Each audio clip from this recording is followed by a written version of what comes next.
E a temporada final de Dark? Foi essa Coca-Cola toda mesmo que tá todo mundo falando aí?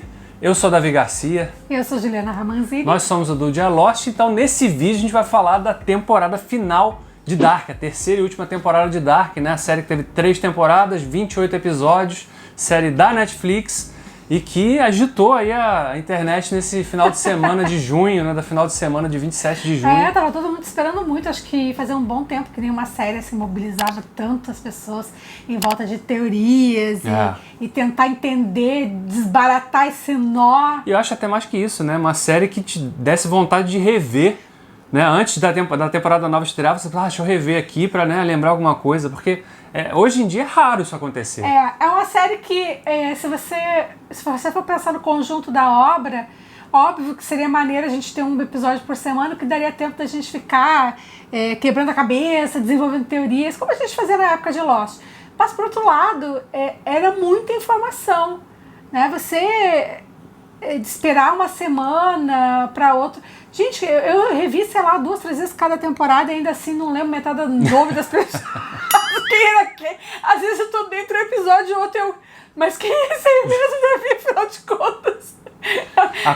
Acontece muito. Eu tenho certeza que você que tá aí assistindo o vídeo também passou por isso. Eram tempos diferentes, depois eram realidades diferentes, com os personagens espelhados ali em 2 universos. Aliás, vale aqui um pequeno aviso, né? Claro, a gente vai citar pequenos spoilers aqui, claro, ou grandes, né, também, né? Que a gente vai acabar falando do final da... Mas não vamos ficar aqui resumindo a temporada, a ideia do vídeo não é nem fazer resumo, nem explicar o final, nada disso. É basicamente fazer uma crítica mesmo ao episódio, um review, uma resenha sobre o que a gente achou, né, da série em si, porque acho que agora é hora de fechar mesmo, né? A gente já fez um vídeo sobre a primeira temporada, outro sobre a segunda, um podcast sobre as expectativas que a gente tinha com relação à terceira temporada. E aí, cumpriu as expectativas? Eu devo dizer que, assim, salva de palmas para os criadores da série, porque eles tiveram coragem de fazer uma temporada final de 8 episódios. A segunda também teve 8 episódios, mas uma temporada que não só tornou a trama, que já não era tão fácil de acompanhar, numa coisa ainda mais confusa, com mais elementos, mais complexa, mas ao mesmo tempo também mais interessante. Eu achei porque é novidade, tinha coisas novas acontecendo ali. Personagens que apareciam também cheios de mistérios por trás. Mas assim, o que deu pra sentir é que não foi uma coisa solta, gratuita, aleatória. Ficou tudo muito amarradinho, tudo que aconteceu na primeira temporada. Em alguns momentos a série até é bastante expositiva com relação a isso, porque ela retoma várias cenas, faz pequenos recaps do que aconteceu. Tem sempre... E esse talvez seja um ponto, se a gente citar pontos altos e pontos baixos aqui, um ponto baixo dessa desfecho da temporada foi ser expositivo demais em alguns momentos. Eu discordo. Porque, gente, eu esqueço as coisas. Eu já tô na fase da vida. Não, mas que a questão toda é como você faz isso. Porque tem um personagem falando pro outro, então, você sabe aquela realidade? Ela não era bem a realidade que você pensava. Não precisa falar, pode mostrar isso, entendeu? É muito mais interessante do que ter alguém falando. Pros jovens, talvez, mais jovem que eu ainda tem mais vigor mental, eu já esqueci 2 minutos depois eu não lembrava mais nada. Eu até não achei ruim por isso, entendeu? Porque eu ficava, verdade, esse cara. Então, assim, não achei de um todo ruim por isso, porque pra mim funcionou. Eu confesso que foi uma série que não foi fácil de prestar atenção. Alguns momentos a minha cabeça, né? Mas eu acho que a história foi ficando interessante. Acho que muita gente também teve dificuldade no começo de engatar, porque é uma velocidade. A primeira temporada é um pouco mais lenta, né? Bem mais lenta. Mas assim, ela vai não crescendo e realmente, como o Davi falou, essa terceira temporada foi muito corajosa, porque a gente teve uma avalanche até o 6º episódio. E de repente tem um puta plot twist. Cara, então assim, o grande plot twist, né? Da série, inclusive, porque se a gente nas 2 primeiras temporadas estava acompanhando aquela história de Winden ali, com aqueles personagens, né? Viagens no tempo, com eles encontrando versões mais novas ou mais velhas deles mesmos. Era isso. Aí chega na terceira temporada, nesse desfecho da história, introduz não só a questão da outra realidade, uma realidade paralela, onde o Jonas não existe, porque ele nunca nasceu, porque o Mikkel nunca foi pro passado, mas a Marta assume aquele papel dele, né? Ela é a que fica envolvida com aqueles mistérios todos, porque os fenômenos continuam acontecendo, crianças continuam desaparecendo, né? Tem o fenômeno da viagem no tempo, como a questão da usina interfere no dia a dia da cidade, né? aquelas pessoas, aquele grupo de personagens, o núcleo, continua o mesmo, né? Então, o que a gente está vendo ali é uma forma diferente, pequenas mudanças, pequenas nuances nos personagens, né? A relação familiar dos Yurik ali, porque o Yurik não está mais casado, dos Nielsen, perdão, não está mais casado com a Catarina, ele se separou dela e foi viver com a Hannah, né? E ela está grávida de uma criança que a gente não vê nem nascer na terceira temporada, né? E a gente vai vendo essas pequenas mudanças, e a Marta, ela é essa personagem, porque, como a gente lembra no final da segunda temporada, ela vai lá e resgata o Jonas naquele final ali, no apocalipse daquela realidade que a gente conhecia, né? E a gente acaba vendo que esse momento dela de chegar ali para resgatar ele também não é uma coisa muito antiga, foi também tudo muito recente na realidade dela. Ela descobrindo através do Jonas, né, tudo aquilo e conhecendo as outras Martas e vendo o futuro, e de repente ela tá ali, ela mata ele e porra, tudo rápido, entendeu? Então assim, você vê que eu acho até que ele teve mais tempo para mastigar, né, do que ela, né? Os acontecimentos para ela foram muito mais rápidos. Mas aí você vê que os dois acabam desempenhando o mesmo papel em mundos diferentes. E aí a gente é levado realmente a pensar que os dois têm um papel importante nisso e que alguma coisa realmente liga os dois àquilo. E aí a gente tem aquele discurso ininterrupto de: não acredite no fulano, ele tá mentindo pra você, eu tô falando a verdade, não acredite no fulano, eu tô mentindo pra você.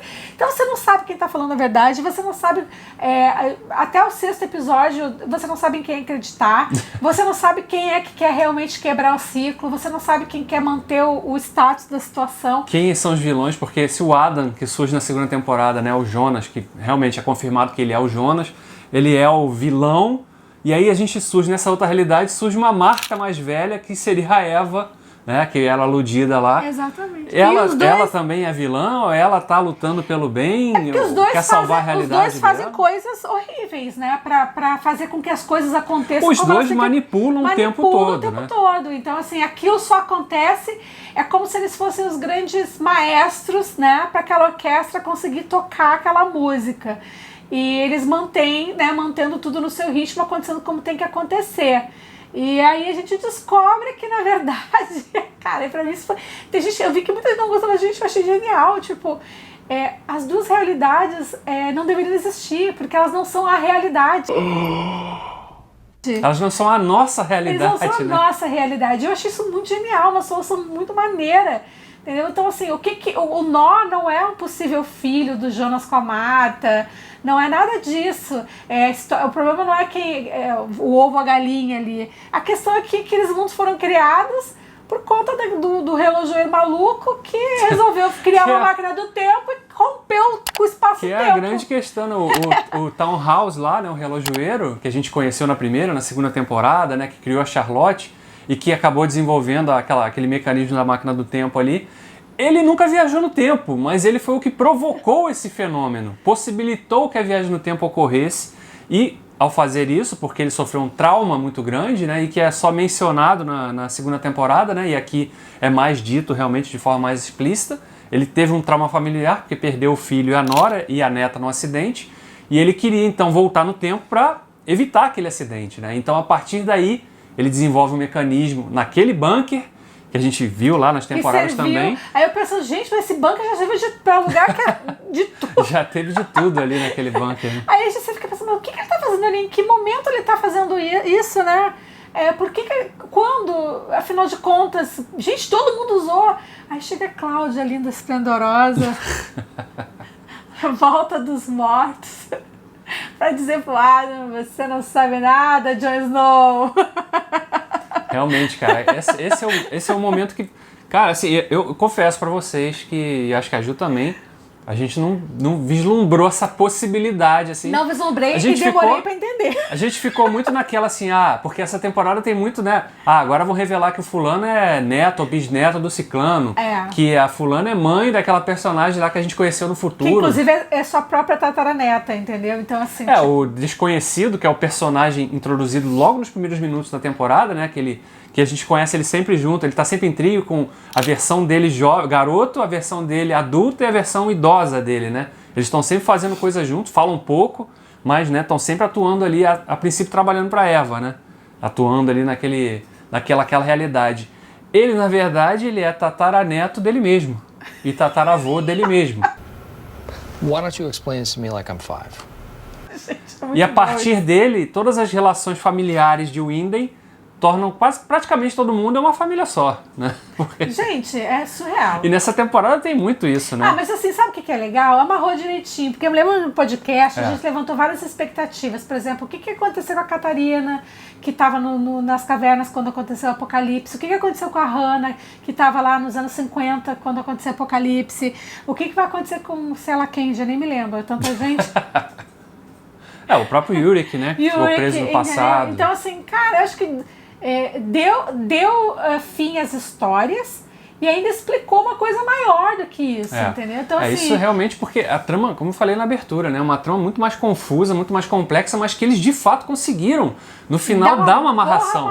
E até para pequenos mistérios que tinham sido jogados aí nas 2 primeiras temporadas, como, por exemplo, a questão da mulher morta que eles encontram no rio, na lagoa, melhor dizendo. Com a medalhinha, né? É explicado de onde veio isso, né? Só o cachorro, a Gretchen, que ficou esquecida no churrasco, cara, né? esqueceram da Gretchen. Acho que ela não aceitou as ofertas para participar da temporada. Ficou fora da temporada. Mas enfim, eu acho que, assim, tirando piadas de lado, eu acho que foi uma série muito madura, né? E assim, uma boa...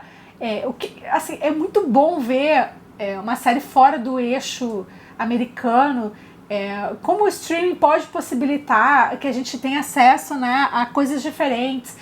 Assim, não dá pra dizer que... A gente até falou isso no podcast. Não dá pra dizer que meu Deus, é inovadora, disruptiva. Não, gente. Sim, tem muito ali de Twin Peaks. Tem muito ali de, sei lá, de várias outras séries de Além da Imaginação. Arquivo X. Arquivo X. Então tem muitos elementos ali que a gente já viu. Muita da narrativa. Mas se você viu Donnie Darko, por exemplo, o filme, né? Com o Gyllenhaal. Pô, tem muita coisa do Donnie Darko em Dark, né? Mas é uma série de TV numa língua que não é o inglês e com uma estética bem assim peculiar, né? Eu acho que eles conseguiram criar uma identidade. Sim. E conseguiram criar uma história que instigava, que fomentava esse engajamento do público e... Pô, é só ver, gente. Faz uma pesquisa aí no YouTube aí, bota Dark pra você ver a quantidade de vídeo que aparece. Material, então... E não só em português, em inglês, em várias outras línguas. As pessoas realmente se debruçaram nessa série. Tem gente que faz 15, 20 vídeos discutindo a série. Tem gente que desenhou toda a genealogia. Então, a gente tá falando disso, tem gente, a gente fazia isso com o Lost.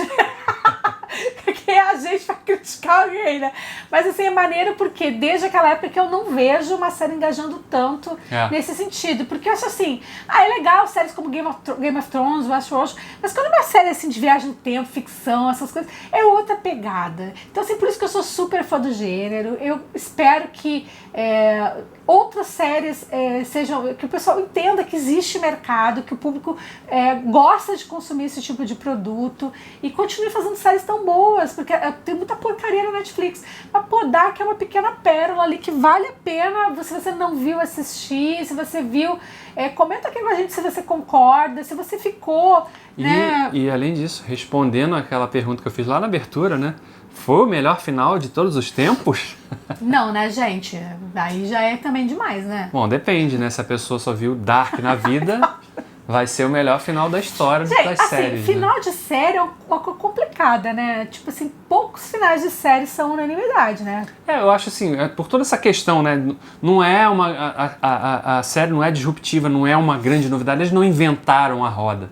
Mas eles tornaram tudo que a gente já viu em outras séries, filmes, ou leu num livro de ficção, eles conseguiram trazer uma embalagem atraente para isso tudo, né? E conseguiram trazer um desfecho também que foi surpreendente, que amarrou todas as pontas, ou praticamente todas elas. Gente, corajoso. Eles acabaram com o casal, entendeu? Sim, exatamente. Então, assim, ficou uma coisa platônica. Então, assim, foi um final que eu achei assim, bem bucólico. Bucólico não é a palavra, assim, é melancólico. Melancólico, sabe? É um final melancólico. Eu achei corajoso por isso, porque nem sempre os finais têm que ser felizes, né? Então, assim, o mocinho, redenção. Então, depende também muito da sua expectativa com relação que você criou com relação à série. Mas, pra mim, aquela coisa toda da viagem no tempo, de saber desses mundos, da mecânica, do processo, era a questão. E eu acho que eles desenrolaram isso muito bem e o final foi bem legal. e aquela cena, né, final da realidade mesmo, né, com os personagens que não surgiram, que não daquela existiam, relação. Que não existiam naquela... só os personagens que existiam na realidade, não aqueles... Foi também bem interessante, né, pra gente ver como a vida pode ser diferente, né?